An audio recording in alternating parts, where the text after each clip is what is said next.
To show you how to set the print titles in the Excel app. First, we have to open up the app, and here it opens up like this. From here, from the home menu, we go into the top row, click on page layout, and then we click on print titles. Here we select the print area.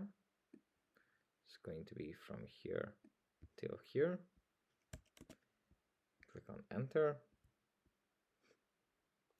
and this is the print area. Here we can add a header. Here we can add a footer.